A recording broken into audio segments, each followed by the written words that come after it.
인사드리겠습니다. 안녕하세요. 저는 제천교육지원청 영재교육원 업무를 김남순입니다. 오늘 연수에 앞서 저희 제천교육지원청 서주선 교육과장님의 인사 말씀이 있겠습니다. 안녕하세요. 제천교육과장 서주선입니다.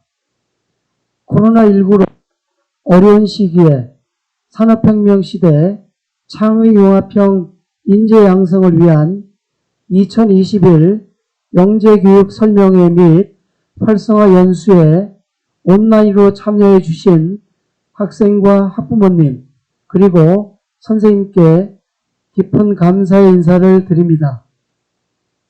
아시는 바와 같이 오늘 연수는 코로나19 감염 예방을 위해 실시간 화상으로 진행되어 다소 어려움은 예상이 되지만 학생들의 재능 탐색과 개발을 위해 영재교육의 정보 제공 및 공감대 형성은 물론 인식을 개선하고 영재교육의 이해도를 높여 영재교육의 기회 확대를 통한 창의 융합 인재 양성을 위한 뜻깊은 자리가 될 것입니다. 이런 의미 있는 연수에 영재교육 담당 선생님 그리고 충청북도 자연과학교육원 인재융합부 우관문 부장님께서 자리를 함께 해주셨습니다. 그리고 오늘 주제 강연을 해주실 공주대학교 전미란 교수님께도 제천교육가족 모두의 고마운 마음을 담아 감사의 인사를 드립니다. 감사합니다. 네, 저희 서주선 과장님께서 인사 말씀을 해주셨습니다. 오늘 지금 유튜브 실시간으로 방송이 되고 있는데요. 오디오가 좀 잘 안 될 수 있는 그런 환경이라서 양해의 말씀을 먼저 드리도록 하겠습니다. 네, 그럼 오늘 특강 강사님을 소개해 드리도록 하겠습니다. 미국 콜롬비아대를 졸업하시고 현재 공주대학교 교수로 재직하고 계십니다. 오늘 나의 자녀 이해하기라는 주제로 강의를 해주실 전미란 교수님을 소개해 드리겠습니다. 안녕하세요. 저는 전미란입니다. 제가 제 소개를 간단히 조금 더 해볼게요. 제가 영재 교육을 꼭 전공해야지 하고 생각한 거는 중학교 때예요. 중학교 때부터인데 제가 영재였다는 게 아니라 그때는 저희 과외금지, 제 나이가 연식이 좀 나오죠. 제가 그 과외금지 시대였는데 어떤 계기로 어떤 교수님을 보게 됐는데 그 교수님께서 우리나라에 영재교육이 필요하다 막 이러면서 이런 학생들이 있다 하면서 얘기를 했던 적이 있어요. 근데 굉장히 제가 이해 안 되는, 그러니까 저는 중학교 교육과정도 힘들게 따라가고 있을 때 막 고등학교 거 다 하고 있는 애들이 있고 이해를 하는 애들이 있고 미국에 혼자 서류를 11학교인가 뭐 보내가지고 어드미션을 받은 중학생이 있다 막 이러면서 얘기를 해서 굉장히 신기했고 그냥 어렴풋이 그냥 그런 애들을 가르치면 재밌겠다 막 이런 생각을 하고 영재교육을 해야지 하고 생각을 했던 기억이 납니다. 그래서 영재교육을 전공하고 왔는데 그러니까 그만 중간에 뭐 결혼하고 막 아기 낳고 하면서 그만두고 싶어도 제가 하고 싶었기 때문에 그냥 끝까지 어떻게 했어요. 그리고 왔는데 수학 과학 선생님만 굉장히 많이 만나게 되더라고요. 그랬는데 우리나라가 굉장히 영재교육이 막 붐일 때 들어왔어요. 그래서 서울대학교 그 과학영재교육센터에서 연구원으로 처음에 일을 하게 됐는데 그래서 이제 선생님들도 많이 만나고 그랬는데 저희 나라의 특성상 굉장히 빨리 퍼지고 굉장히 열심히는 했는데 정말 누구 특정한 학생을 잘 해주는 걸 별로 좋아하지 않는 분위기가 점점 되더라고요. 그러니까 처음에는 영재교육이라는 이름으로 막 붐처럼 여기저기서 대학부설도 대학부설부터 시작이 됐었고 저는 이미 대학부설이 잘 운영이 되고 있을 때 왔는데 대학부설뿐만 아니라 이제 교육청 영재교육원도 전국적으로 많이 생기고 영재학급도 많이 생기고 그랬었어요. 근데 그러면서 그 학생들이 그 지원하고 그럴 때 상급학교 지원하고 그럴 때 그거에 대한 혜택을 받는다 이런 이유로 그걸 못 사용하게 되면서 이제 영재 교육이 많이 좀 죽어가고 있을 때 사실은 충북에서 지금 전국에서 제일 앞서가고 계세요. 충북에 살고 계신 걸 저는 개인적으로 좋게 생각하셨으면 좋겠다는 말씀을 먼저 드리고 싶었습니다. 여기 오면서 보니까 굉장히 그 분위기도 좋고 네, 그걸 떠나서 그것뿐만 아니라 네, 영재 교육을 지금 이렇게 열심히 하는 도가 없어요. 그러니까 과학부설 영재교육원도 점점 교수님들이 하기 싫어하는 분위기가 돼가고 왜냐하면 아무 보람이 없어요. 학교에서 전국적으로 보면 선생님들도 옛날에는 굉장히 이제 처음에 초기에는 해외 연수까지 있었고 아이들을 가르치는 거에 막 굉장히 즐거움을 가지고 가르쳤는데 점점 이게 나라에서도 지원을 안 해주려고 하고 점점 이게 그래서 어려움이 많은 상태에서 지금 충북교육청에서 굉장히 지금 획기적으로 앞서 나가고 계십니다. 저는 여기에 동참하게 된 걸 영광으로 생각하고요. 오늘은 제가 대면 수업이면 굉장히 저는 제가 즐겁게 막 수업을 이게 뭘 하는데 이게 온라인으로 하다 보니까 정말 이렇게 어떻게 해야 될지 사실 잘 걱정이 많이 됐었어요. 근데 오늘 그래서 뭔가 꼭 전달을 해야 되니까 이게 전달 수업이니까 강연이니까 그냥 전달해 드릴 것만 하게 될 것 같습니다. 그래서 좀 힘드시더라도 제 말에 집중해 주시기를 바라면서 들어가 볼게요.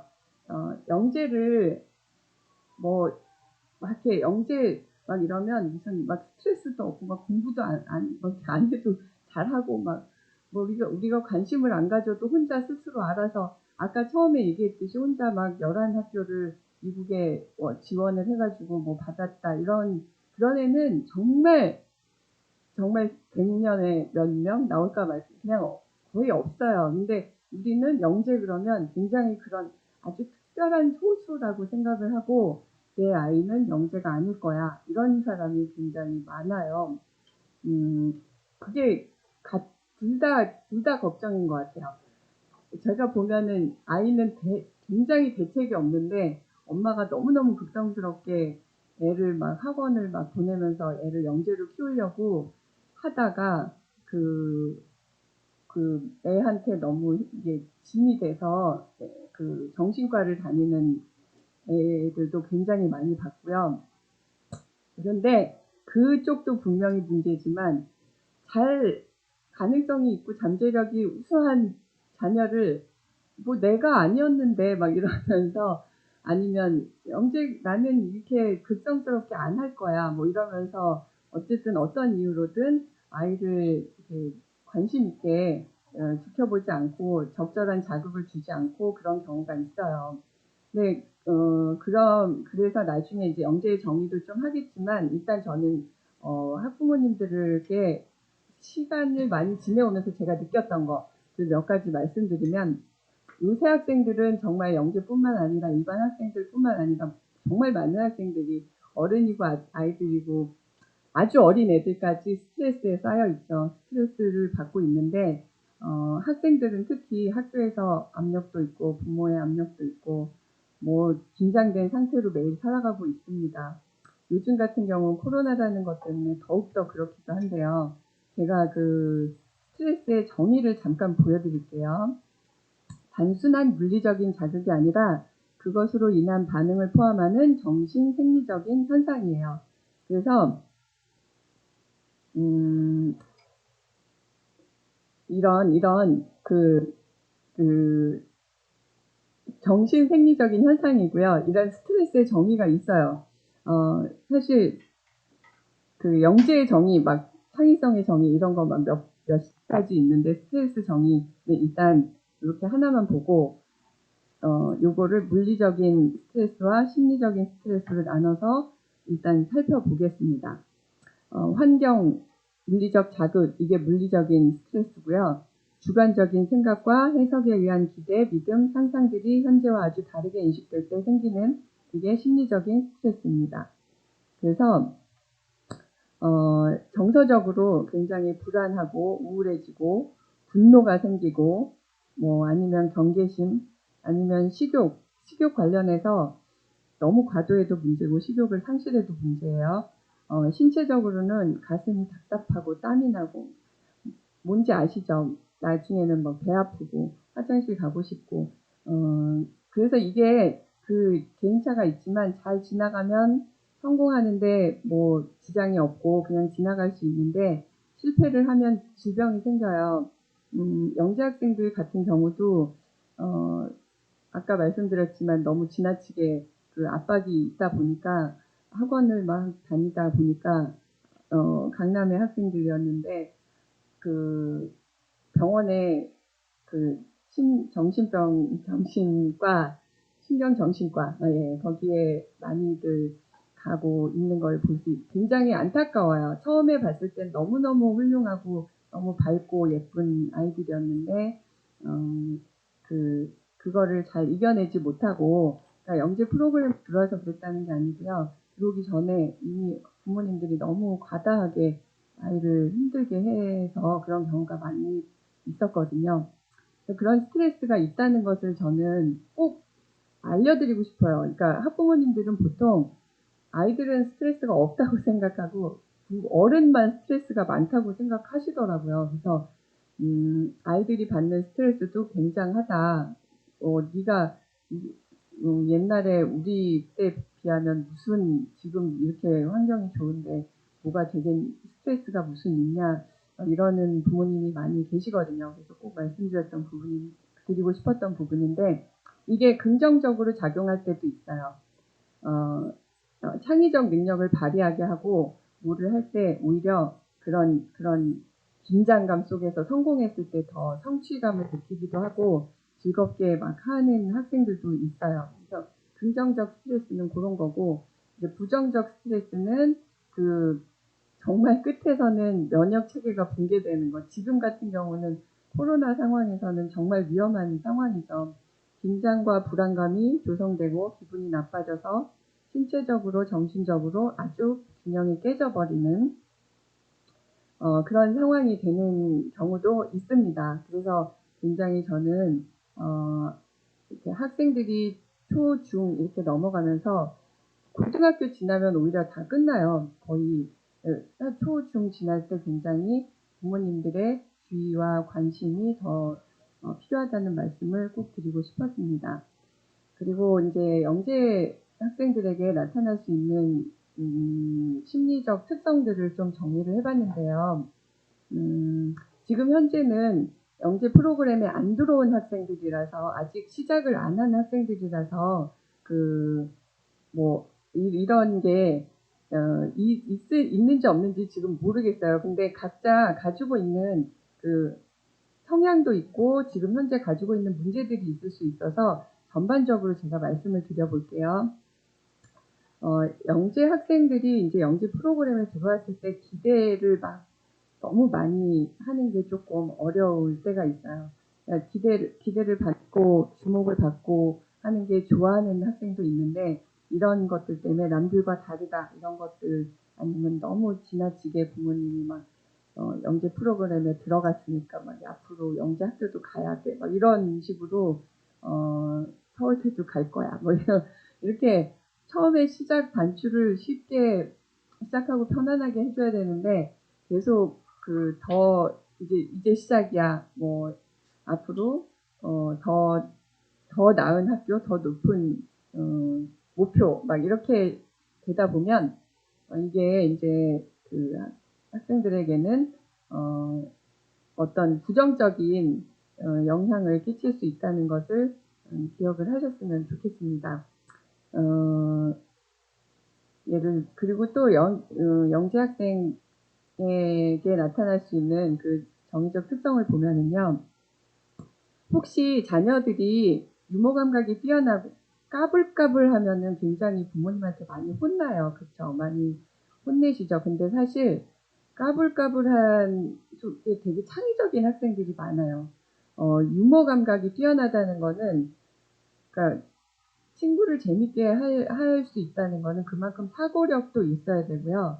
언어 유희를 한다는 거는 언어력도 있어야 되고 그런 특성이 좀 필요해요. 그래서 너무 이렇게 주변에서 막 이렇게 재밌는 얘기 막 많이 하고 애가 얌전히 앉아있지 못하고 막 이런 이렇게 보이는 학생이더라도 그런 자녀들이더라도 시끄러워 조용히 하고 공부나 해 이렇게 하기보다는 걔가 무슨 얘기를 하는지 이게 어느 정도 생각을 해야 나올 수 있는 얘기인지 좀 들어봐 주시는 것도 좀 좋을 것 같아요. 근데 그게 이제 잘못 그렇게 안 되고 잘못 발현이 되다 보면 남을 공격하거나 뭐 오해를 받기가 쉬운데 그것도 조금 신경을 쓰셔야 될 것 같고요. 그 다음에 그 학생들이 그 예민해지고 요 부분들은 그래서 어떤 비판하거나 거절당하거나 하는 것에 대해서 좀 더 예민해지고 하는 것에 대해서 제가 조금 이따가 하나씩 보여드릴게요. 일단 영재 학생들에게 아니면 일반 학생들에게 요즘 학생들이 스트레스를 받으면 이렇게 나타날 수 있는 그런 정의적인 특성에 대해서 민감한 감수성, 뭐 내향성, 이성취, 완벽주의, 우울증 이런 것들에 대해서 하나씩 살펴보도록 하겠습니다. 우선 이성취부터 볼게요. 이성취라는 건 뭐냐면 잘 생각해 보세요. 저희 어릴 때 내 아이가 어릴 때 굉장히 그 능력이 있어 보였는데 사실 미성취라는 거는 그 가지고 있는 능력, 지능 같은 거에 비해서 성취하는 게 현저히 낮을 때 미성취라고 얘기를 하는데요. 내 아이가 혹시 그렇지 않나 하고 한번 생각을 해보세요. 이런 특성들이 있어요. 그런 학생들에게는 미래에 대한 비전이나 꿈이 부족해요. 미래에 대한 비전이나 꿈이 내 아이가 미래에 대한 비전이나 꿈이 부족하니까 미성취구나 이렇게 해서 그냥 확 생각을 해버릴 게 아니라 이런 특성들을 좀 살펴보시면서 생각을 해보실 필요가 있다는 얘기를 드리고 싶은데요. 이런 비전이나 꿈이 좀 부족한 경우, 또 아이의 생각을 산만하게 만드는 가족 내에 문제가 있는 경우, 잘 생각해 보시면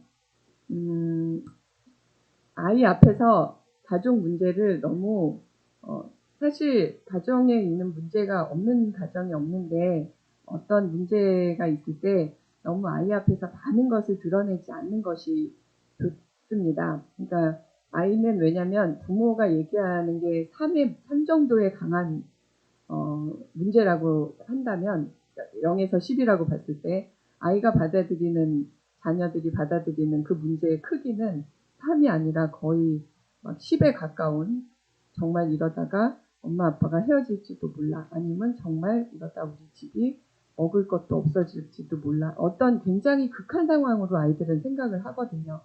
그래서 아이들 앞에서 문제를 크게 얘기하는 가정의 문제를 크게 얘기하지 않으셨으면 좋겠고요. 그리고 뭐 동료 집단에 속하고자 하는 바람이 있다. 반항을 하고 싶어 한다. 특별한 프로그램에 참여하기를 거부한다.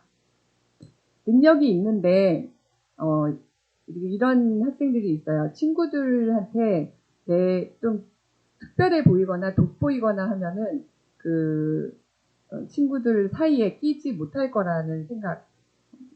미국에서는 그런 걸 널드라고 그러죠. 우리도 막 요즘은 이제 막 공부해야 된다는 분위기보다는 사실 잘 놀고 재밌게 해주고 하는 친구들이 더 인기 있고 하기 때문에 친구들에게 인기를 끌기 위해서 오히려 나의 능력을 숨기는 경우가 있거든요. 그래서 특별한 프로그램에 참여하는 걸 오히려 학생들이 거부하는 경우도 있어요. 그러니까 내 자녀가 혹시 그렇지는 않은지 또 생각을 해보셔야 될 것 같아요. 사람들과의 문제나 자신의 이상적인 기대로 인해서 스트레스를 받는다. 그 다음에 교육과정과 이와 관련된 학습 활동에 관심이 없다. 그런 관심이 있는데요. 완벽하게 하지 못할 것 같으면 관심이 없는 척하고 하고 싶은데 완벽하게 해낼 수 없을 것 같으면 안 하는 경우가 있어요. 제가 그거를 보여주기 위해서 막 막 대학교 물리책을 팔에 끼고 다니면서 잘난 척을 하는데 사실은 무슨 그룹 과제 같은 거 하면은 이렇게 보고 자기가 완벽하게 완성할 수 없을 것 같으면 그냥 안 하는 척 해요. 안 끼는 척 하는 학생들 본 적이 있는데 이제 학생들이 완벽하게 못할 것 같으면 안 하다 보면 오랜 시간이 지나면 미성취 영재가 되는 거거든요. 그런 경우가 있을 수 있으니까 조심해서 살펴보셔야 되고요.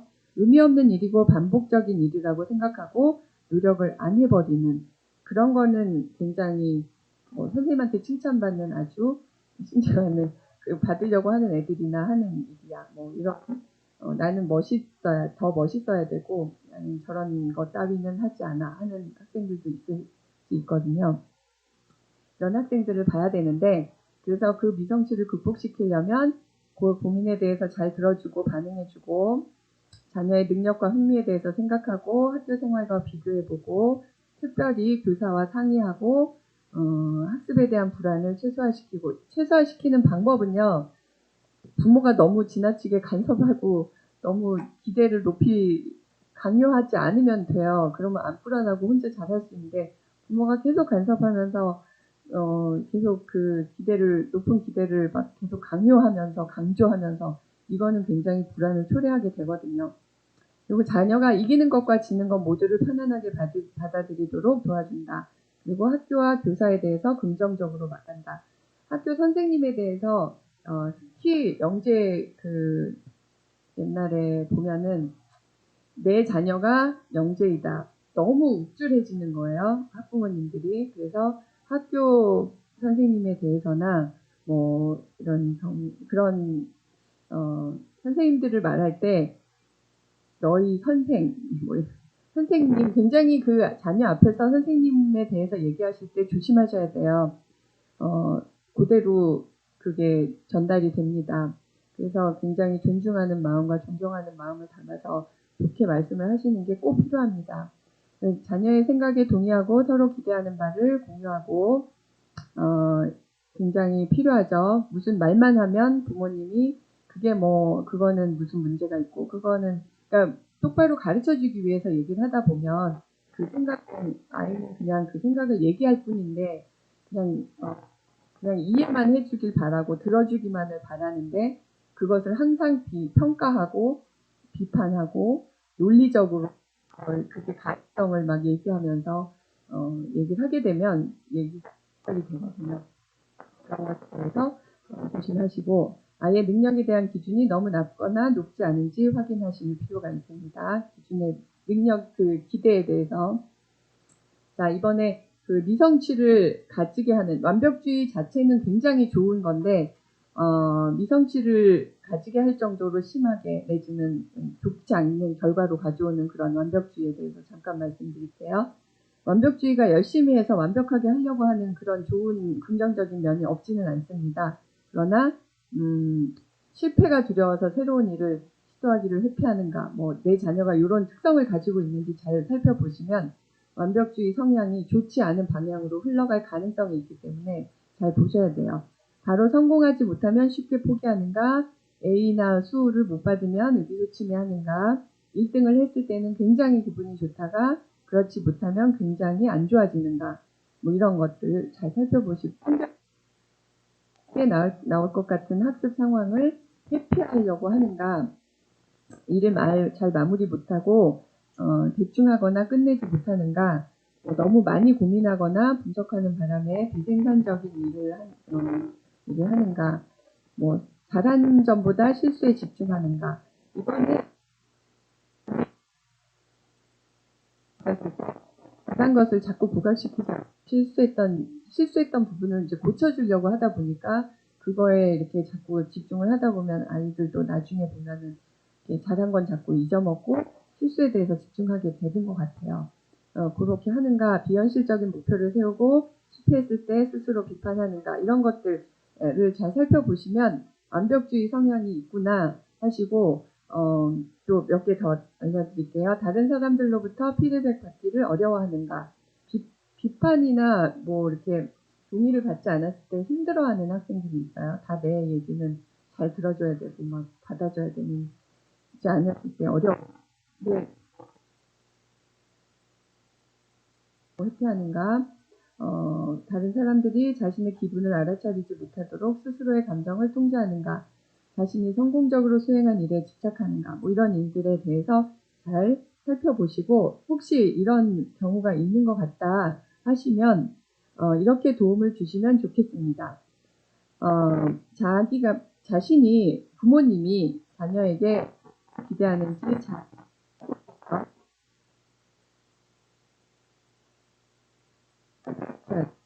이게 부모님이 완벽주의 성향을 가지고 있으면 자녀들이 완벽주의 성향을 가지고 있는 경우가 사실 많아요. 좋은 거 나쁜 거 다 사실 다 그대로 내려가잖아요.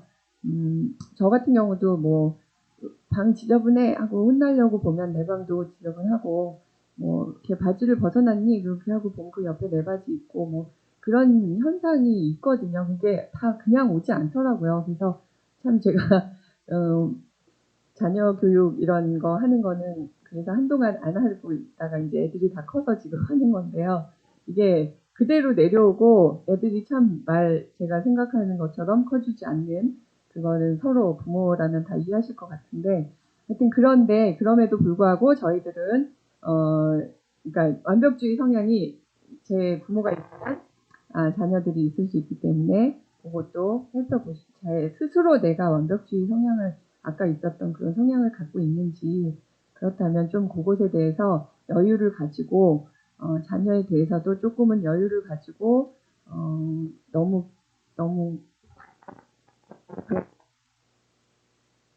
하시길 바라겠습니다. 그리고 자녀가 완벽주의가 무엇인지 다른 사람에게 어떻게 영향을 미치는지 이해할 수 있도록 도와주고, 자녀가 스스로 활동을 평가할 때 잘한 것을 볼 수 있도록 도와주고, 그리고 항상 이 얘기는 조금 인지시켜 주는 게 필요한 것 같아요. 부모의 관심과 사랑이 네가 잘했을 때만 있는 게 아니다. 부모의 관심과 사랑이 내가 잘해야 엄마가 나를 사랑해 라고 생각하는 아이들이 은근히 많아요. 이게 남의 얘기할 게 아니라 저희 애도 그런 적이 있는데, 그러니까 내가 잘해야 내가 뭘 해야 그러니까 본의 아니게 이렇게 좋아하는 게 티가 나니까 그래야지 좋아하고, 아니면 안 좋아하시는구나 하는 생각을 하게 되는 것 같더라고요. 그래서 그거에 대해서 조금은 조심스럽게 신경 써서 잘 못했을 때도 잘 못했는데 완전 좋아하기는 어렵겠지만, 잘 못한 거에 대해서 너무 실망하는 걸 보여주거나, 잘했을 때 지나치게 좋아하고 그 차이를 너무 많이 두는 거는 아이들한테 부담이 된다는 거. 그리고 조성하고 계속 잘못했을 때 무섭게 한다거나, 실수해도 괜찮다, 다른 사람들도 실수를 한다 하는 것을 계속 인식시켜줘야지, 자전거가 물에 떠내려가는 걸 보고 내가 자전거를 잃어버리고 집에 들어가면 엄마한테 죽을 텐데 하고 그 자전거를 구하려다가 아이를 잃는 경우가 있거든요. 그러니까 이거는 굉장히 신경을 써야 할 부분인 것 같습니다. 그 다음에 우울증. 영재 학생들뿐만 아니라 요즘 학생들은 우울증을 많이 가질 수 있는데요. 옛날에 비해서 뭔가 그런 경우가 많고, 지금 또 코로나라서 더 많은 어려움이 있는 것 같아요. 특히 이제 학업 성취도가 떨어지거나 성적의 기복이 심하면 한번 좀 살펴볼 필요가 있어요. 얘가 무슨 일이 있나 하고, 그죠?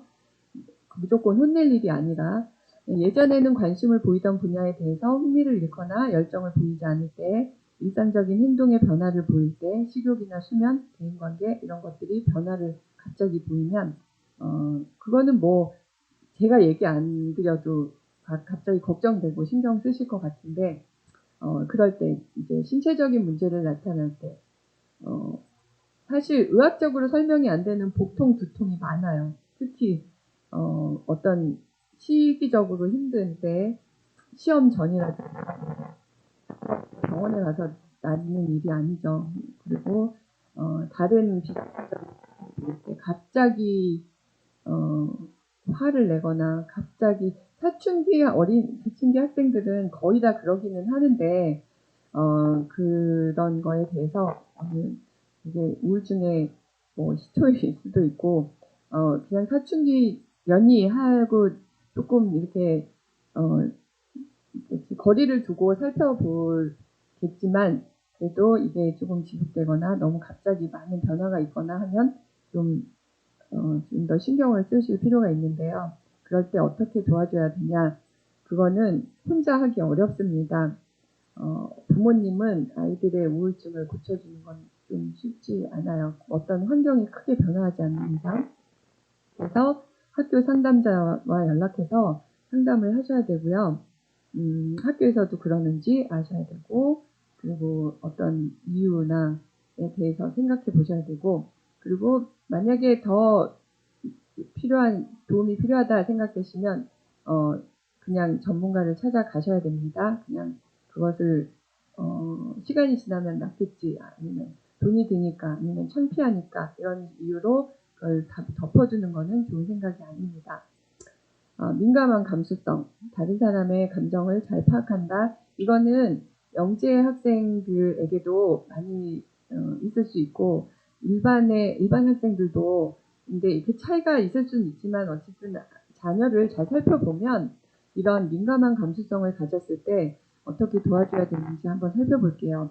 다른 사람의 감정을 잘 파악하고, 삶과 죽음의 의미에 대해서 호기심을 느끼고, 잠을 많이 자지 않고, 어떤 경우에는 옛날에 본 학생은 지구 환경 오염 이것 때문에 잠을 못 잔대요. 자기가 그게 너무 걱정이 되고, 그래서 심하게는 이게 이제 자신의 힘으로 어떻게 할 수 없는 문제다 이렇게 느끼면서 굉장히 이것 때문에 우울해지고 이것 때문에 그러는 경우도 봤어요. 그렇지 않고 행복하게 지내는 자녀라면은 그것도 감사해야 될 일이더라고요. 그리고 예술로 자신의 감정을 표현한다. 분노와 좌절을 잘 표현하고 다룬다. 복통, 두통과 같은 신체적 증상을 보인다. 비판이나 거절을 받아들이기 힘들어한다.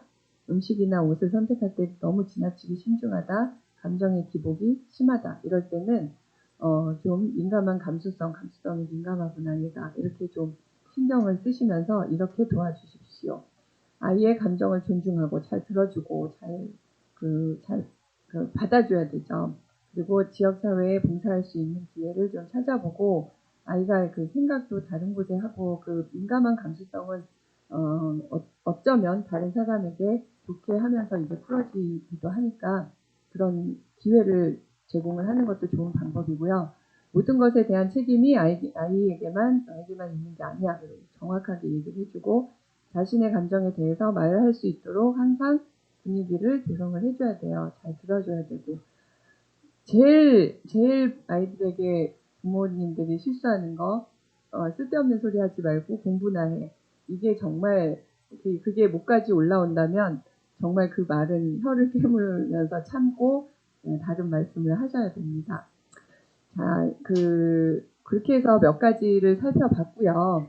그리고 지금부터는 영재 부모가 겪는 어려움에 대해서 지금부터는 아니고 이제 영재에 대해서 설명을 할 건데 요거 하나만 이제 보시면 요런 문제들을 가지고 이거 다 보고 계시죠?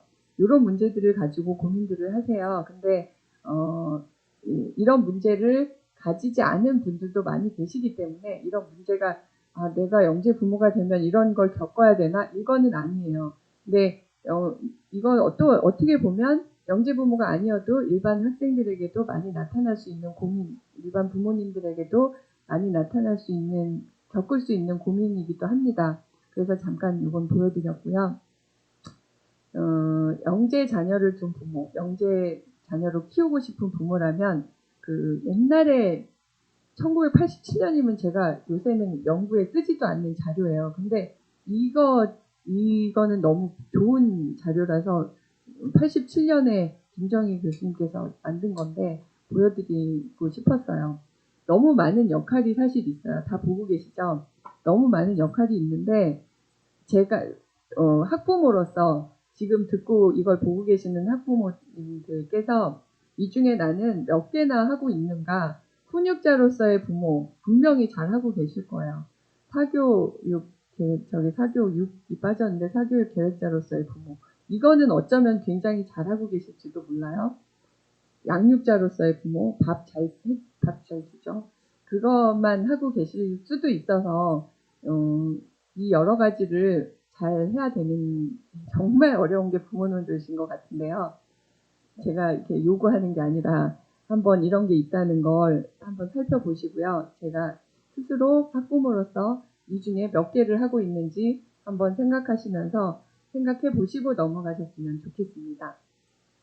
그 다음에 긍정적인 영재 양육을 위한 전략들을 잠깐 볼게요. 그 알버타 어소시에이션 그 영재 학생을 위한 그런 협회에서 만든 거예요.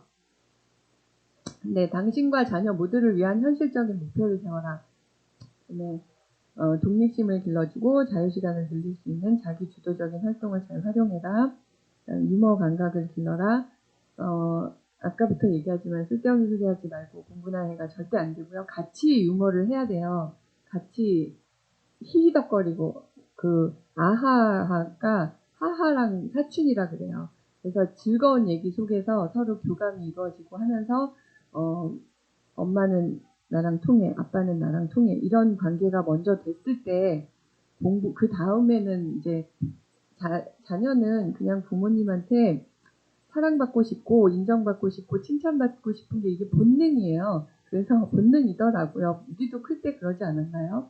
그래서 그 유대관계가 잘 형성이 되고 이 유머 감각을 잘 활용해서 서로 좋은 관계가 유지가 되면 그러면 그 다음은 아이들이 알아서 합니다. 그거는 하지 않고 그 다음 부분만 자꾸 강요를 하게 되는 게 이제 저희들의 실수인 것 같아요. 네, 그 다음에 이제 당신이 즐겨하던 활동을 아이와 함께 시작해라. 영재와 관련된 내용에 대해서 학습하라. 지금 잘하고 계시는 거예요. 지금 들어와서 영재 관련된 내용을 학습하고 계시는 거고요. 그리고 영재아동을 둔 다른 부모들과 성공적인 경험이나 전략을 공유하라. 이거는 우리나라 학부모님들은 너무 잘 되고 있어요. 외국 같은 경우 서로 잘 안 해서 이제 이렇게 하라고 제안을 하는 거고요. 필요할 때 주변의 도움을 요청해라. 좋죠. 하는 게 필요합니다. 그리고 자녀와 의사소통하기 위한 전략들 몇 가지 보여드릴게요. 자녀의 관점을 인식하고 이해하고 자녀가 무엇을 두려워하고 불안해하는지 알고 있어야 돼요. 자녀가 하려는 말을 잘 들어준다. 숨겨진 메시지를 잘 찾고 가치, 태도, 관점이 형성되는 과정에서 가족의 다른 사람의 영향을 언제든지 받을 수 있다는 사실을 인식해라. 이거는 부모가 그렇게 인식을 하고 계셔야 되고요. 네, 여기까지 자녀와 의사소통하기 위한 전략까지 해서 몇 가지 부모로서 뭐 자녀와 일단 기본적으로는 제가 최근에 들은 얘기인데 문제 있는 자녀는 없다. 문제 있는 부모가 있을 뿐이다. 저는 굉장히 동감을 하게 됐습니다.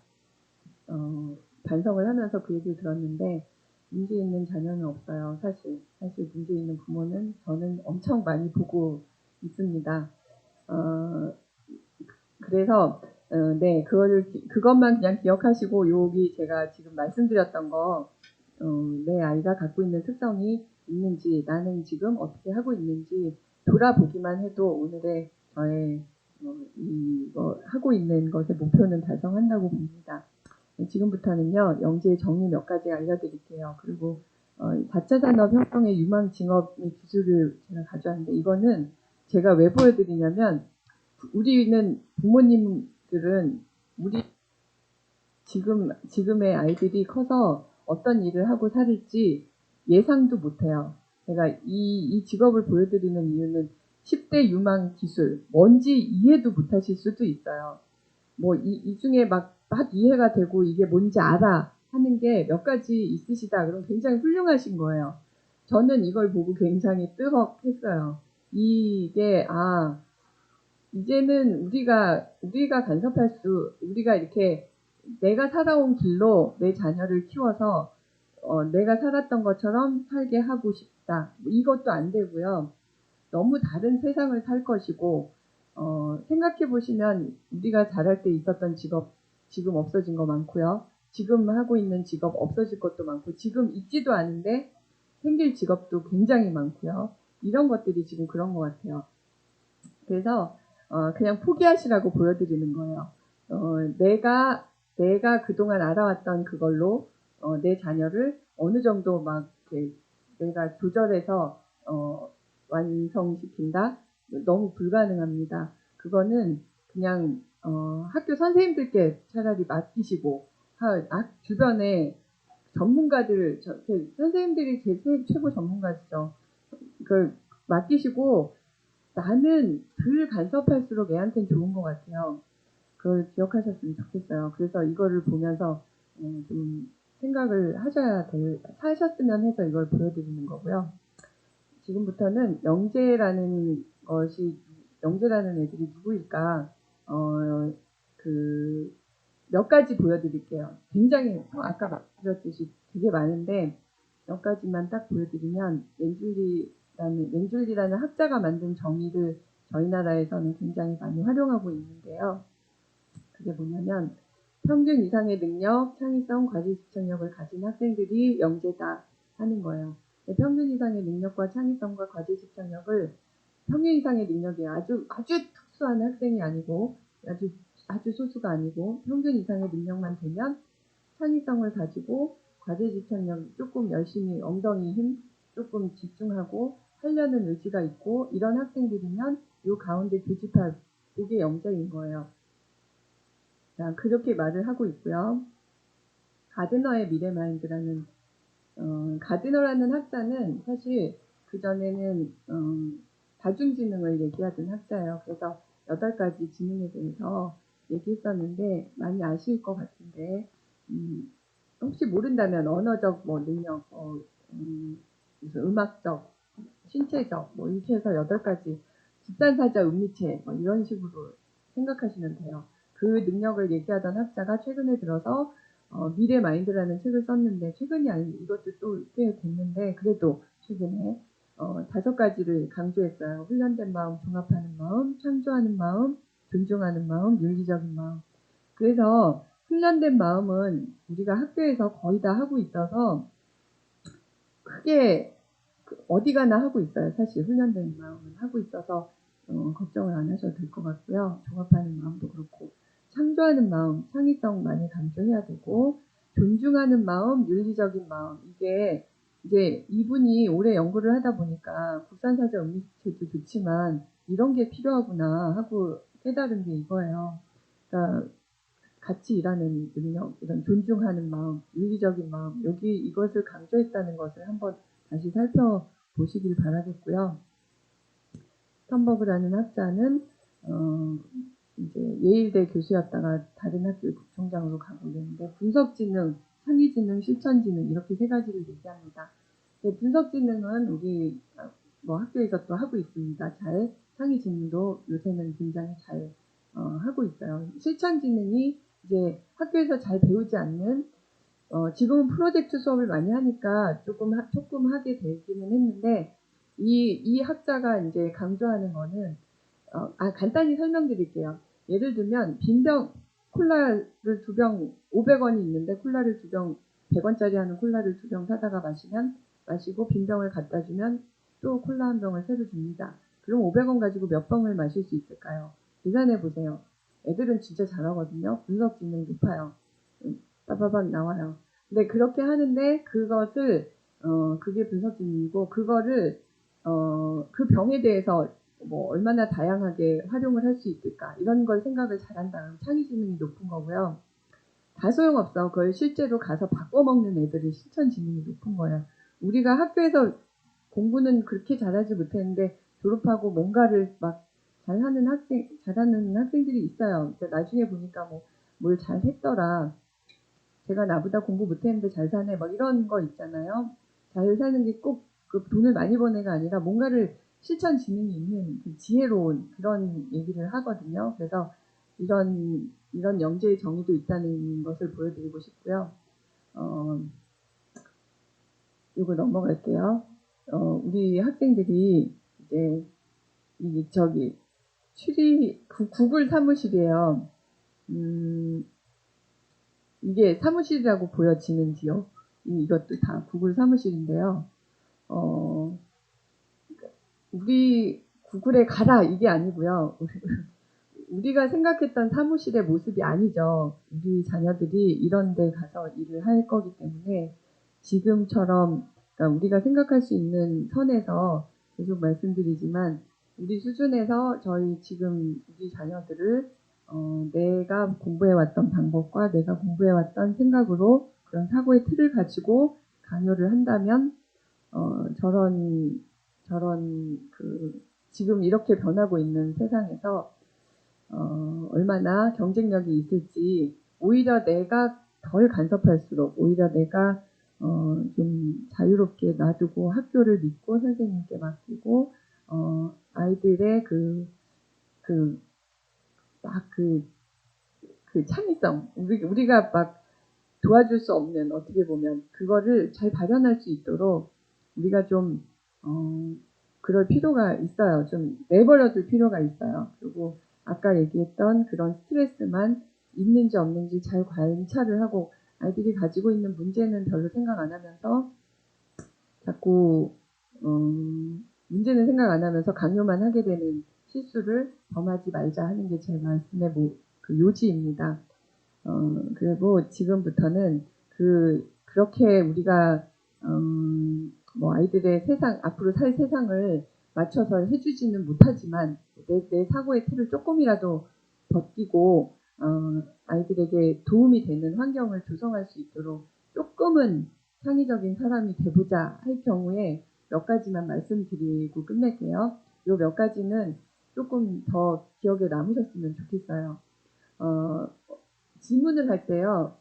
뭐 했니? yes, no 대답하면 그냥 그걸로 끝나고 그것만 알면 난 되니까 그것만 끝낼 게 아니라 또 해서 자꾸 이거 이런저런 생각을 하도록 여러 가지 답이 나올 수 있도록 아예 질문을 바꿔서 뭐들은 무엇이니 질문을 할 때 아예 복수로 질문을 하도록 해 보세요. 그러면 이것저것 또 하면서 생각을 할 수 있는 기회를 줄 수 있을 겁니다. 그리고 논리적인 것에서만 우리가 논리적인 것에서 해야 시험도 잘 보고 했기 때문에 거기서 벗어나기가 참 어려운데요. 유연하고 상상적인 단계에서는 조금 거기서 벗어나서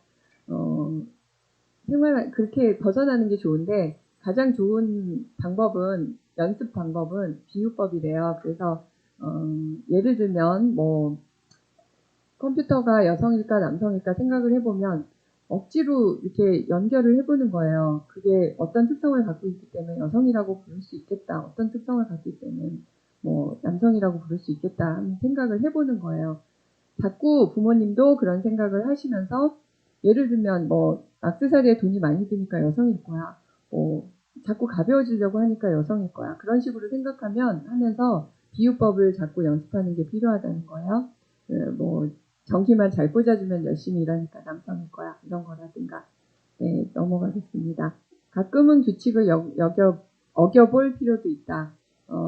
음식을 할 때요, 어머니들이 보통 요리책 보고 그러니까 요리 그 순서대로 하는데, 그것을 창의적으로 이것저것 막 바꿔서 더 성공하는 경우도 많으셨을 겁니다. 그것과 마찬가지로 학생들도 너무 이거 다음엔 이거 해야 되고, 요거 하면 요거 해야 되고, 이런 틀에서 조금 벗어나게 해줄 필요가 있다는 얘기를 드리고 싶고요. 계속 말씀드리지만 쓸데없는 소리 하지 말고, 들어가서 공부만 해. 너는 공부만 해. 다른 건 내가 다 알아서 해줄게. 그게 아니고요. 처음부터 실용적이지 않아도 돼요. 그냥 허튼 소리 중에서 좋은 게 나올 수 있는 거고, 재미있는 소리에서 좋은 아이디어가 나오고, 이거는 실제적으로 실험에서 나왔어요. 또 가만히 앉아있는 사람과 재밌는 얘기, 우리 요새는 한창 개콘을 많이 봤었는데 요새 뭐가 재밌는지 모르겠는데, 재밌는 걸 막 1시간 동안 틀어주고 1시간 동안 가만히 있었던 두 팀을 나눠서 무슨 창의적인 산출물 대회를 하거나 창의성 검사를 해보면 이 우스갯소리를 많이 들은 팀이 그런 쪽이 훨씬 더 창의성 검사 점수가 높았다고 해요. 이것도 기억하시고요.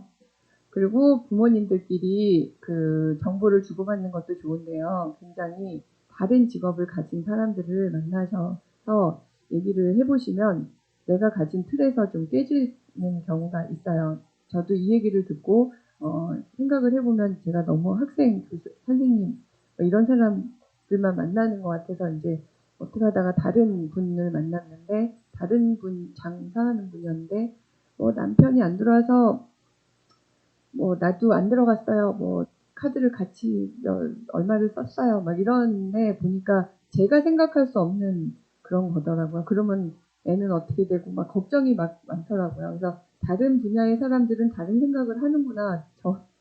저처럼 이렇게 이게 제가 굉장히 틀에 박혀 있구나 하는 걸 깨달은 적이 있어요. 그래서 이렇게 다른 분야의 사람을 만나보라는 것도 권유를 해보고 싶고요. 그리고 우리 애가 창의적이기를 바라신다면 앞으로 사는 세계에서 당당하게 새로운 생각과 이 유연한 사고를 하면서 살아가길 바라신다면 그렇게 봐주셔야 되고요. 그렇게 얘기를 하셔야 되고요.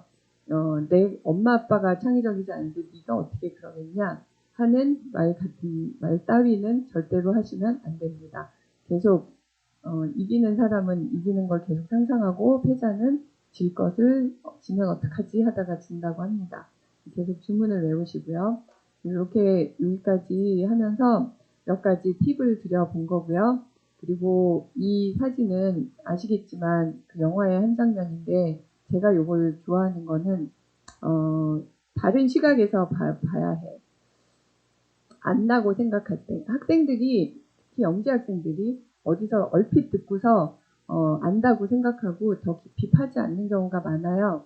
관찰을 하라 그러는데 그거 무슨 이론이에요. 요새 학생들이 그 인터넷도 잘 돼 있고 그래서 어디서 주워 들은 거 가지고 안다고 착각을 하고 그래서 거기서 끝날 때가 많아요. 그래서 다른 시각에서 보도록 해야 되고 틀리고 바보 같은 일일지라도 시도를 해봐야 해.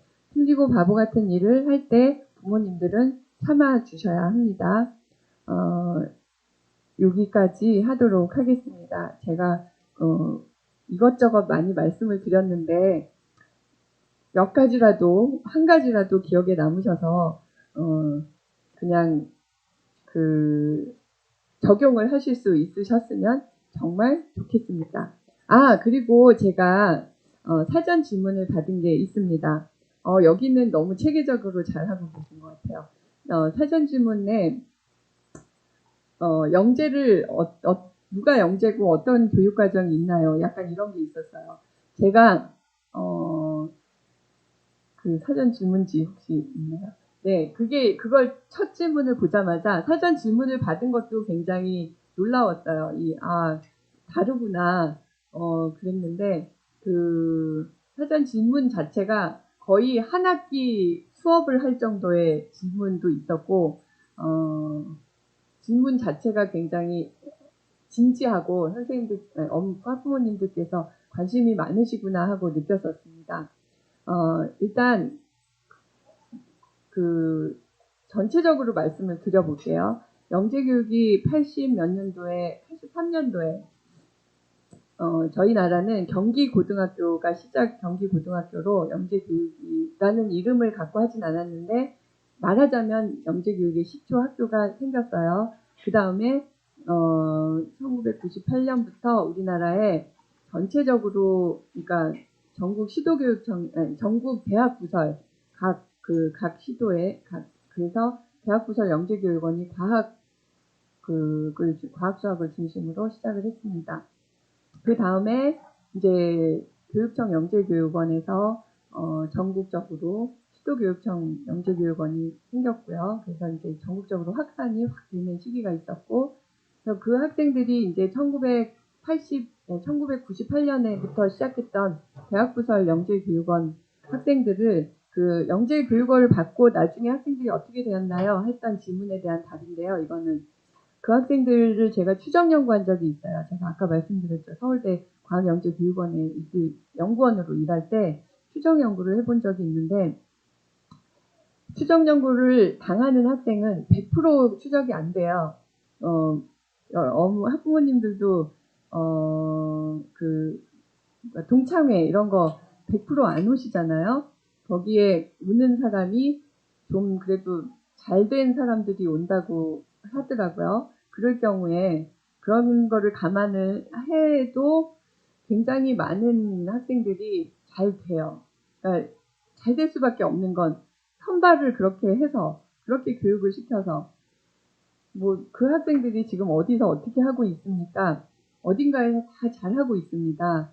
뭐 유학 가서 무슨 교수 된 사람들, 어디 가서 교육 그 연구소에 연구원으로 일하는 사람들, 뭐 아니면 개인 사업하고 계신 분들, 뭐 다양하게 지금 일하고 있습니다. 네, 초기의 학생들이었고요.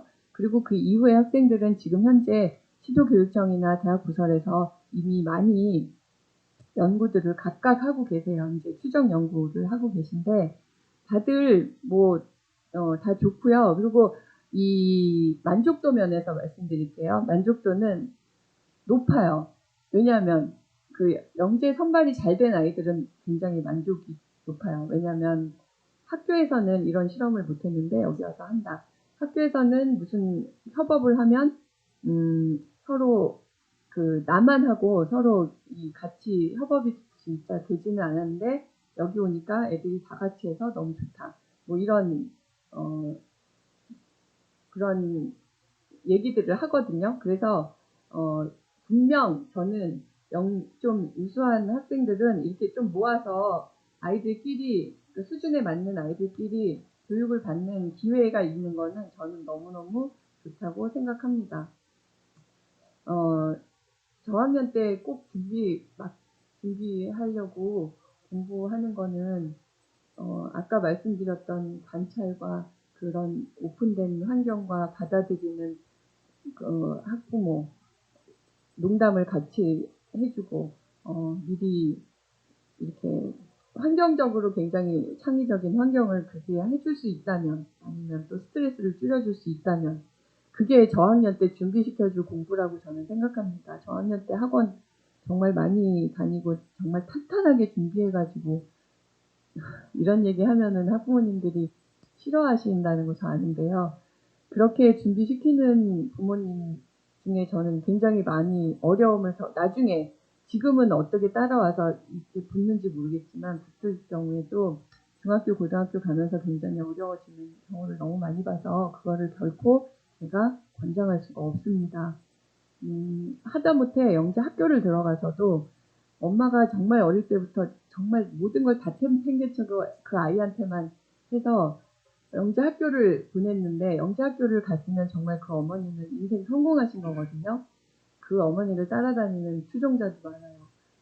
그런데 그 영재 학교를 가서 학교 엄마 난 이제 그만 공부할래요.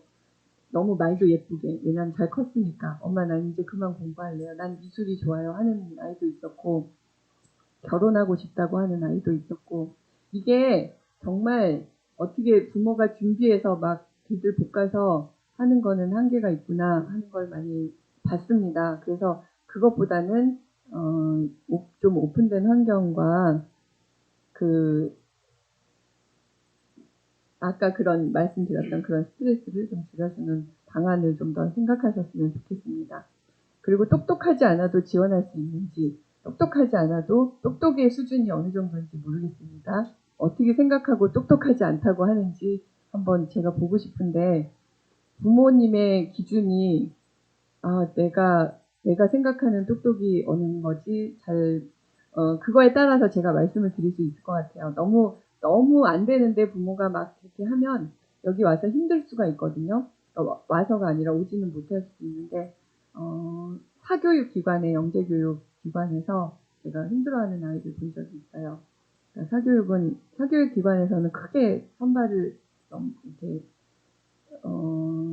사교육 기관 뭐 누구나 갈 수 있어서 그랬는지 하여튼 거기서 이렇게 열심히 라기보다 하여튼 사교육 기관에서는 어려워할 수 있는데 그러니까 거기서 그런 학생을 본 적이 있는데 같이 이렇게 하다가 머리가 아파요 막 이런 아이가 있었어요. 그런 프로그램 자체가 힘들 경우가 있어요. 근데 그렇지 않은 경우는 그 아이는 좀 제가 봤을 때는 많이 떨어지는데 엄마가 너무 막 억지로 데려왔던 경우였고 그렇지 않다면 교육을 이 교육 자체가 뭘 막 암기를 시키고 막 내일까지 시험을 봐야 되고 이런 게 아니기 때문에 굉장히 이 영재교육 프로그램 자체가 선생님들이 엄청 수고가 많고 제공하는 게 굉장히 사실 많거든요. 그래서 그런 교육은 저는 굉장히 특별한 교육이기 때문에 받게 되기만 한다면 사실 굉장히 좋을 것이라고 생각합니다. 판별 방법에 대해서는, 여기 선발 방법에 대해서는 선생님께서 조금 이따가 더 자세히 정확하게 말씀을 해주실 거라고 알고 있고요. 그리고 전체적인 판별 방법은 여러 가지가 있어요. 테스트도 있고 관찰도 있고. 근데 보통은 처음에는 테스트로 했다가 그게 사교육을 주장한다 해가지고 지금은 관찰 추천으로 하고 있는 정도만 말씀드리겠습니다. 여기 교육청에서 하는 거는 다시 정확하게 말씀드릴 거예요. 그리고 교육원 출신 만족도 진로 아까 말씀드렸고요. 상급학교 진학하는데 뭐 처음에는 여기 영재교육원 나왔다 그러면은 그거 쓸 수 있게 했는데 그거 없어서 한동안 좀 그랬었는데 그 자체가 지금 그거를 거기에 한 줄 쓰는 게 문제가 아니고요. 이런 교육을 받은 학생들이 협업을 한다거나 그러니까 프로젝트 수업을 많이 하는 학생들이 협업을 한다거나 다른 그런 활동 수업을 할 때 굉장히 적극적으로 잘 하는 걸 봤어요. 해봤으니까. 그리고 더 좋아하고, 그리고 그런 수업을 하면서 수업을 통해서 이제 선발을 하는 학교들이 좀 있는데 그런 데서 좀 더 자신 있게 하기도 하고, 그리고 영재교육을 통해 얻어진 성과는 저는 개인적으로 행복해하는 아이들이라고 생각합니다. 영재교육 프로그램이나 대학이나 어디든지 제가 봤을 때 학생들이 굉장히 행복해하고 학교에서 하지 못했던 걸 하기 때문에 행복해하는 걸 제가 봤기 때문에 그것으로 충분한 성과라고 저는 생각하고요. 현재 모습, 네, 아까 말씀드렸지만 어딘가에서 굉장히 잘 하고 있고 잘 적응하고 있고 전체적으로 충분히 저는 영재교육 정말 잘 됐으면 좋겠는 1인으로서 지금 현재 선생님들 정말 고생 많이 하고 계시고 잘 될 것이라고 기대하고 있습니다. 이 정도로 마칠게요. 저는 생각보다 길어졌는데 너무 감사합니다. 네, 전미랑 교수님 감사드립니다. 전미랑 교수님께서 미성치 학생, 그리고 완벽주의, 우울증, 민감한 감수성 이런 얘기 해주셨고요. 또 가장 기억에 남는 말은 문제 있는 자녀는 없다. 문제 있는 부모만 있다. 이 얘기 해주셨는데 혹시 제가 저희 아이한테 그러지 않았나 반성해 봅니다. 지금부터는 제천교육지원청 영재교육원 영재교육 프로그램 운영 안내와 저희 영재교육 대상자 2021년 대상자 선발에 관해서 말씀드리도록 하겠습니다. 우선 제가 2021학년도 영재교육 대상자 선발에 관한 전반적인 내용을 설명드리도록 하겠습니다. 보시는 바와 같이 저희 제천에는 8개 영재학급과 영재교육원이 운영되고 있습니다. 제천교육지원청 영재교육원 발명 분야는 남천초에서 운영이 되고 있고요. 의림초를 비롯한 지역 공동과 꿈나무 그리고 거점 등으로 운영이 되고 있습니다. 분야를 보시면 발명 그리고 수학, 과학, 소프트웨어 교육, 체육, 그 다음에 제천산업고에서 체육과 기능 쪽 이렇게 선발을 하고 있는데요. 사전 질문에서도 많은 분들이 질의를 하셨는데 보시면 영역과 그리고 전기 선발이 6군데, 후기 선발 2군데로 이루어지고 있습니다. 다음 보시면 영재교육 선발 일정입니다. 학교별로 조금 차이가 있으니까 해당 학교 홈페이지에 보시면 되는데 전기 선발은 지난 10월 8일에 GED 시스템과 각 해당 학교 홈페이지에 공고가 되었습니다. 영재성 검사가 필수로 해야 되는 검사이기 때문에 전국 공동으로 2020년 12월 5일 토요일 날 치러지게 됩니다. 발명은 창의성 검사로 대체가 되고요. 다른 영재교육원과 영재학급은 영재성 검사로 실시가 됩니다. 선발 일정은 각 영재학급별로 다시 한번 확인해 주시면 되고요. 잠시 후에 각 담당 선생님께서 자세히 안내 드리도록 하겠습니다. 영재교육 대상자 선발 과정을 보겠는데요. 영재교육 대상자 선발은 10월 8일 홈페이지 및 GED 시스템에 우선 공고를 했습니다. 이 공고에 따라서 1단계는 학교 및 교사 추천, 담임교사 또는 교과 담당 교사 분께서 GED 시스템을 통해서 하시게 되고요. 두 번째 단계로 영재성 검사 아까 말씀드렸듯이 12월 5일에 전국 공동으로 실시가 됩니다. 이 영재성 검사가 끝나면 3단계에서 심층 면접이 이루어지는데요. 영재교육원 및 영재학급별 자체 출제에 의해서 이루어집니다. 많이 질문을 해주신 것 중에서 가장 중요하게 여기는 부분이 어느 부분이냐 질문을 해주셨는데요. 보시는 곳에서 2단계와 3단계 영재성 검사와 심층 면접이 큰 비중을 차지합니다. 그리고 마지막으로 영재교육 대상자 선정심사위원회를 거쳐서 발표를 하게 됩니다. 저희 예정으로는 올해 12월 24일 이후로 발표를 하는 것으로 알고 있습니다. 이 내용도 자세히 이따가 말씀드리도록 하겠습니다. 이제 유의사항이 있는데요. 영재교육 대상자 선발과 관련해서 영재교육 기관의 중복 지원은 가능합니다. 그렇지만 등록은 1인 1기간 원칙인데요. 학부모님 사전 질문 중에서 제천에 있는 영재교육 기관을 중복으로 지원이 가능하냐. 그런데 같은 날 12월 5일 날 보기 때문에 중복 지원하시면 한 군데에 가서 시험을 보셔야 돼서 요거는 조금 불가능할 것 같고요. 예를 들어서 청주교대나 그다음에 자연과학교육원 이제 영재성 검사를 보지 않는 기관에는 동시 지원이 중복 지원이 가능합니다. 그렇지만 등록은 1인 1기간 원칙이라는 거 알아두셔야 되고요. 사회적 배려 대상자 선발 기준이 2021학년도는 10%에서 60% 이내로 되어 있습니다. 특히 영재성 검사가 필수이기 때문에 2020년 12월 5일 토요일은 필수로 참석을 하셔야 됩니다. 이제부터는 대천교육지원청 소속 영재학급 담당 교사 선생님들이 각 담당 학급에 대해서 자세히 설명을 해드리도록 하겠습니다.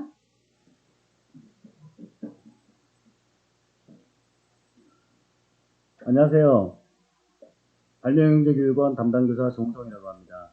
지금부터 발명영재교육 대상자 선발을 위한 안내 말씀을 드리겠습니다.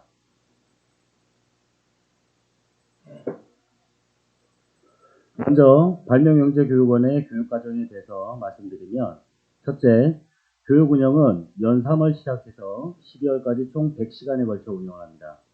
관련 내용으로는 보시는 표의 내용과 같습니다.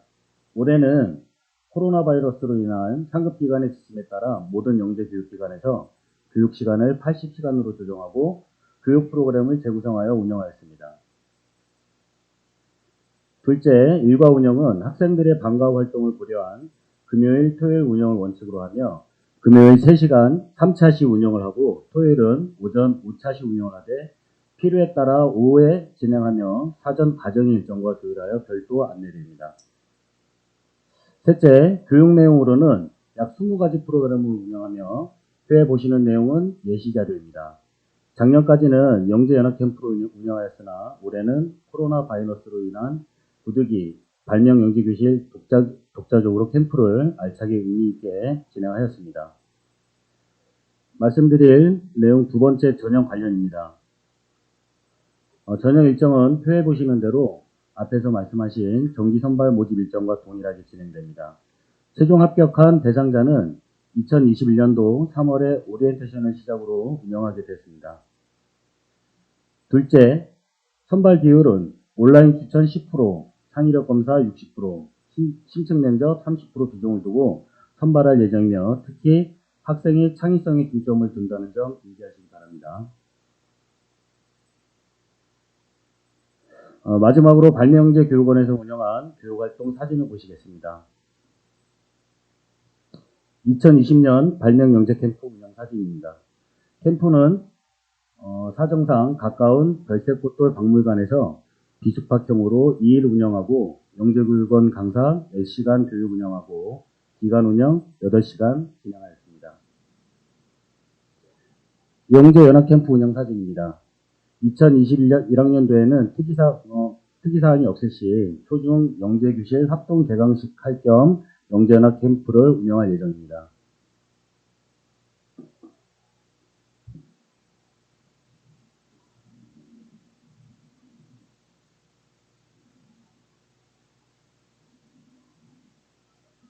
네, 영재연합 캠프 때 활동했던 학생들의 활동 사진이겠습니다.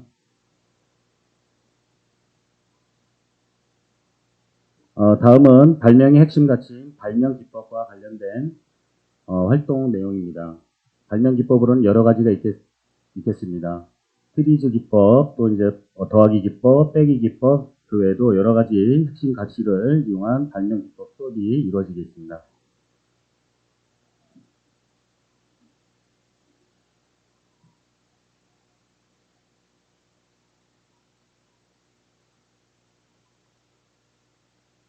다음은 창의성 신장을 위한 미션이 있는 창의 산출물 프로젝트를 실시하며 특이사항 없을 시 연간 전반기, 후반기 발명 체험학습을 진행할 예정입니다. 보시는 사진은 창의 산출 프로젝트 활동을 한 활동 모습입니다.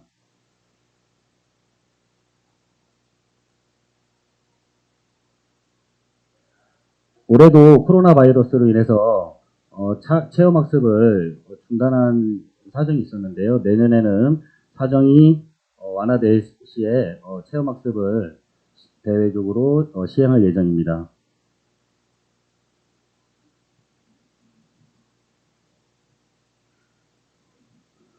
발명 공작실 운영과 또 여름방학 중에 발명 집중 교육 활동이 이루어지겠습니다.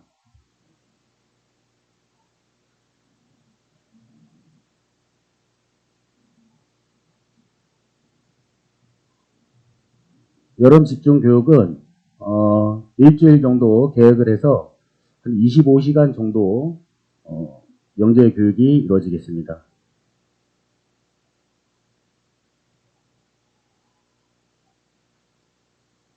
본 영재교육원은 제천교육지원청 지정의 거점학교로서 역할을 충실히 수행해 왔습니다. 학생과 학부모님들의 만족도를 높이기 위해 의견 조율을 부단히 실시하고 있습니다. 아울러 2021학년도에는 발명영재교육의 질적 향상을 위해 약 5억 원 이상의 예산을 투자하고 교육의 효율성을 증대시킬 예정입니다. 우리 학생들이 좋은 학습 분위기에서 과학과 연계한 발명교육을 통해 미래를 대비하고 창의성을 겸비한 사람으로 자랄 수 있도록 많은 관심과 지원 부탁드립니다. 이상으로 제천교육지원청 발명영재교육원 안내를 마치겠습니다. 끝으로 질의에 대한 답변을 말씀드리겠습니다. 사설 영재교육기관의 차별화된 점에 대해서 질의가 있으셨는데요. 우리 제천 관내 영재교육기관은 영재학급의 특색 있는 체험교육 과정을 운영하고 있습니다. 영재연합 캠프를 운영하며 다른 분야의 영재교육도 접할 수 있다는 것이 큰 특징이겠는데요. 지역사회와 연계한 체험활동, 그리고 또 단위별로 이루어지는 영재학급의 캠프 활동이 주로 활동 내용이 되겠습니다. 이상 답변을 마치겠습니다. 끝까지 들어주셔서 감사합니다.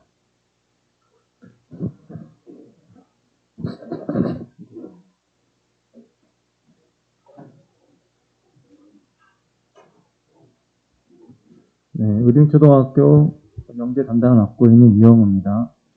의림초등학교는 초등학교 5학년 수학과학은 뽑고 있고요. 20명씩 2개반으로 운영하고 있습니다. 네. 수업은 코로나로 인해서 80시간만 운영하고 있는데 원래는 100시간씩 운영하고 있고 기간은 3월 말부터 10월로 예상하고 있습니다. 일반적인 영재 수업은 금요일 날 2시 40분부터 4시 40분까지 이루어질 예정이고 체험학습 및 창의적 산출물 대회는 토요일 날 9시부터 총 3차례에 걸쳐서 이루어질 예정입니다. 대부분의 수업은 금요일 날 이루어지고 있습니다. 네, 의림초 영재학급 이야기입니다.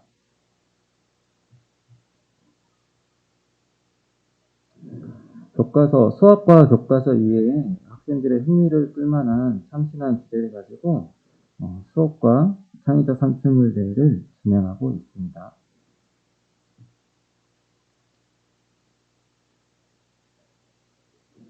전형 일정은 앞선 남천 쪽 발명 영재교육원과 똑같기 때문에 생략하도록 하겠습니다.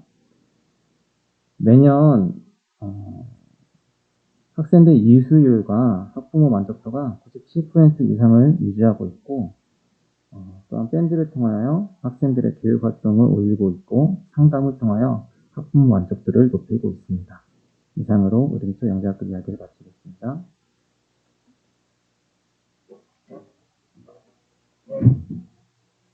네, 안녕하세요. 제천중앙초 영재학급 담당교사 나은정입니다. 제천중앙초등학교 영재학급은 초등학교 6학년을 대상으로 수학, 과학 통합하여 수업하고 있습니다. 정원은 20명 1학급을 운영하고 있고 수업은 100시간 정도이며 80% 이상 수업 참여 시 이수하게 됩니다. 기간은 3월 말에서 10월까지이며 보통은 학기 중에 금요일 3시부터 5시 10분까지 수업이고 한 달 정도는 집정 정도까지 수업이 이루어집니다.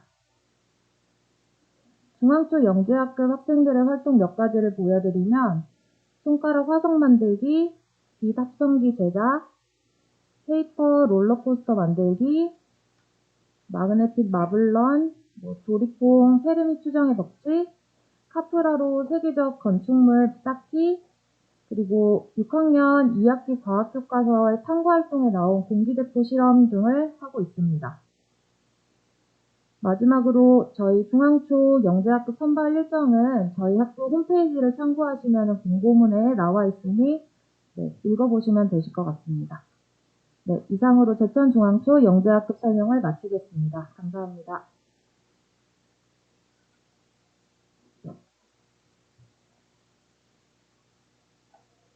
지금부터 홍광초 영재학급 선발 및 운영에 대한 안내를 드리겠습니다. 홍광초 영재학급은 초등학교 5, 6학년 대상으로 운영하는 소프트웨어 반과 초등학교 5학년에서 중학교 3학년 학생을 대상으로 소프트웨어 심화반을 운영할 예정입니다. 각 반은 최대 20명의 학생을 선발합니다.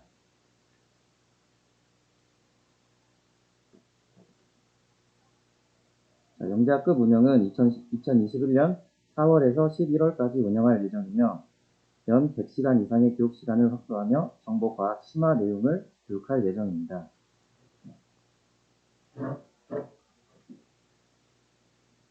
교육 내용으로는 운영 과정별로 강사를 배정하며 소프트웨어 반은 스크래치, 엔트리, 파이썬 기초 등을 교육하며 심화반은 파이썬 심화 내용 및 인공지능 등을 교육할 예정입니다. 각 운영 반별 교육 과정은 프로젝트 과정으로 강사가 팀티칭으로 진행할 예정입니다. 홍광초 영재학급은 대면 수업 진행이 원칙이나 올해와 같은 상황 발생 시 온라인 수업과 병행하여 운영할 예정입니다. 온라인 수업은 영상 제작, 강의 업로드, 과제 부여, 수업 수강 및 과제 제출, 과제 피드백, 발표 및 토의와 같은 단계로 운영될 예정입니다. 자세한 선발 관련하여 자세한 사항 등은 홍광초 홈페이지 및 공고문을 통해 확인할 수 있으며 이상으로 홍광초 영재학급 선발 및 운영에 대한 안내를 마치겠습니다.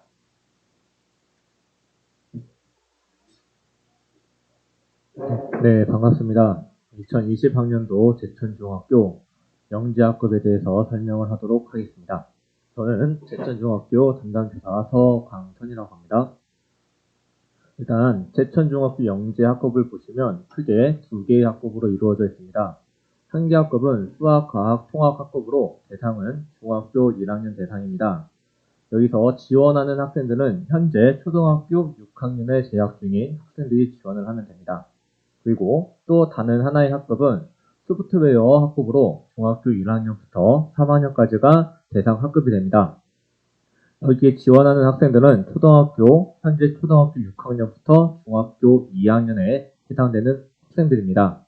이 영재학급에 대한 자세한 선발 일정은 제천중학교 홈페이지에 있는 공고문을 참고를 해주시면 될 것 같습니다.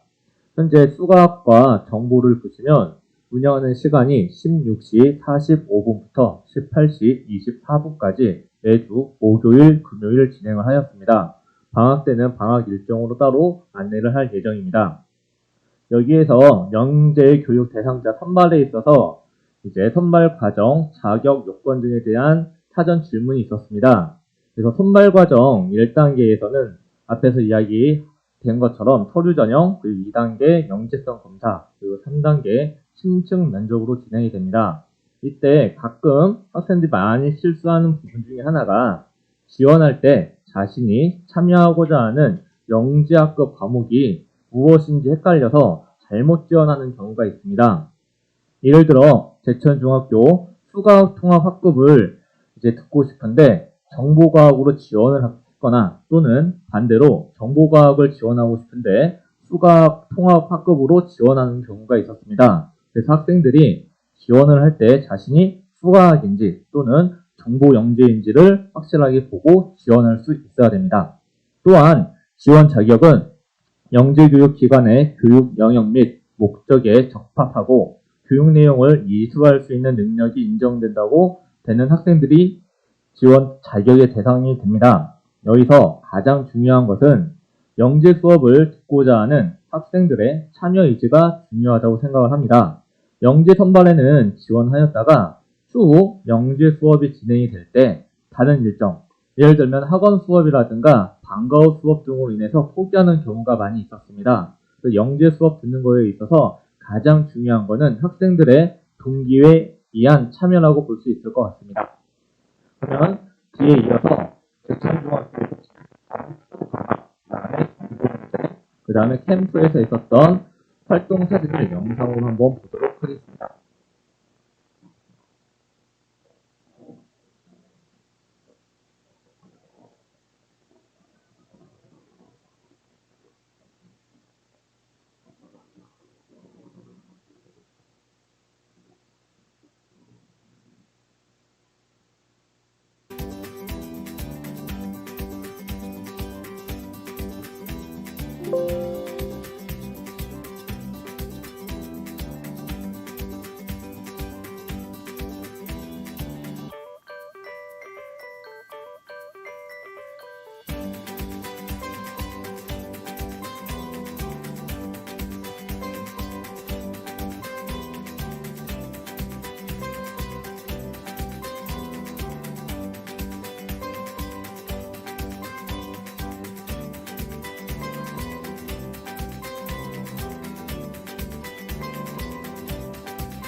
자, 두 번째 정보영재 영상을 좀 보도록 하겠습니다.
네, 여기까지 정보영재 활동 영상을 보셨습니다. 이제 마지막으로 이 캠프 영상을 함께 시청하도록 하겠습니다.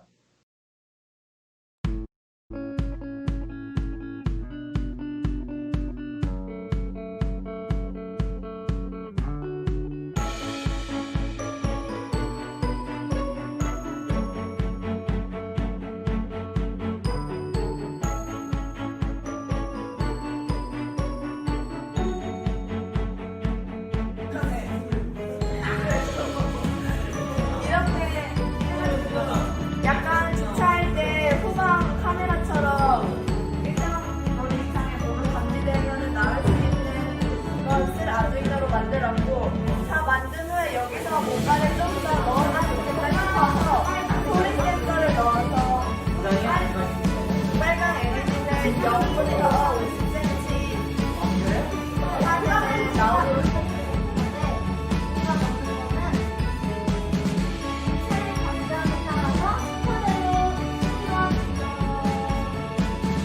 이거 LED가 스포를 켜주는 이런 기능을 일단 한번 설명드릴게요. 힘이 좀 약하긴 한데, 이게 제가 여기 감지됨에 따라서 순서대로 켜지면서 소리가 하나씩 나는 거거든요.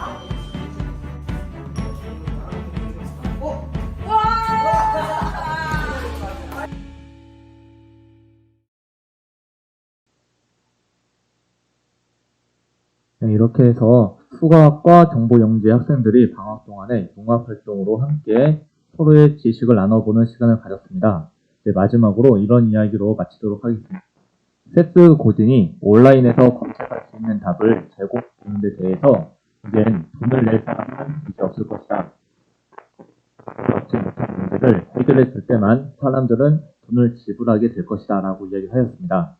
우리 제천중학교 영재학급을 통해서 학생들이 한층 성장할 수 있도록 노력하겠습니다.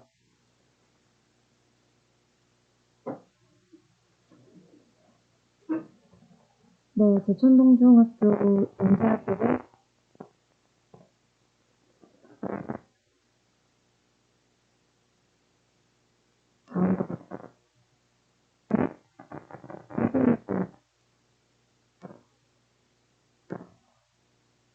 제천동중 영재학급 수업활동 사진을 몇 가지 소개하도록 하겠습니다. 수학 통합으로 운영되고 있는 영재학급은 먼저 수업에서 융합 수업을 실시하고 있으며 활동 중심의 수업이 진행이 되어지고 있습니다. 더불어 과학 수업에서는 과제의 해결을 통한 창의력을 향상하고 탐구 중심의 수업이 이루어지고 있습니다. 제천동중 영재학급 수업 운영 형태를 간단하게만 설명드리도록 하겠습니다. 저희 제천동중학교에서는 단순한 결과물을 완성하는 데에만 목적을 두는 것이 아니라 결과물을 완성하기까지의 과정 하나하나에 다양한 아이들의 능력을 기를 수 있도록 유도하는 데에 그 목적을 두고 있습니다. 그래서 첫 번째로 수업 내용을 먼저 질문을 합니다. 아이들이 수업 내용의 제목을 보고 어떤 수업이 과연 진행이 될지에 대해서 흥미를 유발하고 아이들과 토론할 수 있는 질문을 제시합니다. 두 번째, 관련 이론의 이름을 제시합니다. 이 수업 시간에서는 어떠한 이론이 등장하는지에 대한 이름을 제시하고 아는 이론에 대해서는 서로 설명을 하는 시간을 갖습니다. 세 번째, 실험 준비물과 방법, 주의사항을 함께 제시를 합니다. 그 과정에서 결과물 사진을 미리 공개를 하고 실험 과정이 어떻게 될지 아이들이 직접 예상하고 추리하는 시간을 가짐으로써 과학 탐구 능력을 증진시키도록 지도하고 있습니다. 네 번째, 실험을 참여하도록 지도하되 교사는 직접적으로 참여하지 않고 아이들이 적극적으로 참여할 수 있도록 지도만 합니다. 5번째, 어려웠던 점 그리고 아이들이 실험을 통해 알게 됐던 점을 서로 공유함으로써 의사소통 능력을 증진시키는 수업을 진행하고 있습니다. 6번째, 심화 이론입니다. 앞에서 제시했던 그 이론에서 점차 더 나아가는 깊이 있는 심화 내용을 지도합니다. 마지막으로 7번째, 더 나아가기 위해서는 우리 주변에 관찰할 수 있는 그 이론과 실험 예시라던가 주의 예시, 변형된 사물을 제작함으로써 아이들의 더 깊이 있는 창의적인 수업을 진행하고 있습니다. 네, 이상으로 수업 설명을 마치겠습니다. 네, 6분 선생님 고생 많이 해주셨습니다. 전기 선발에 해당되는 6개의 영재교육원과 영재학급의 선발 전형에 대해서 들었는데요.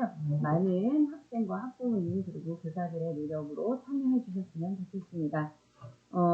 사전 질문 중에 영재학급에서 진행되는 교육활동에 대한 정비 문의가 있었는데요. 일반적으로 저희 영재학급과 영재교육원에서 진행되는 교육활동은 무료로 진행이 됩니다. 상황에 따라서 유료로 진행되는 것이 있긴 하지만 모두 무료로 진행되고 있습니다. 다음으로는 충청북도 자연과학교육원 융합인재부 유관문 부장님의 마지막 인사말을 듣도록 하겠습니다. 안녕하십니까. 충북자연과학교육원 융합인재부장 우관문입니다. 오늘 제천지역 영재교육, 찾아가는 영재교육 활성화 연수 및 설명에 함께해 주신 모든 분들께 감사드립니다. 특히 서주선 교육과장 끝까지 함께해 주시고요. 또 담당하신 김남순 장학사님 그리고 또 제천지역 영재교육 선생님들 더욱 감사드립니다. 이번 설명회와 연수를 통해 제천 지역의 영재교육이 활성화되고 발전되기를 소망해 봅니다. 고맙습니다.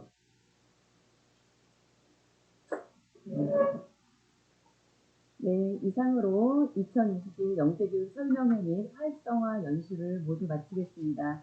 이 외에 영재교육 선발이나 프로그램에 관한 문의는 저희 제천교육지원청과 각 해당 학교에 문의해 주시면 자세히 알려드리도록 하겠습니다. 지금까지 함께 해주셔서 감사합니다. 안녕히 계세요.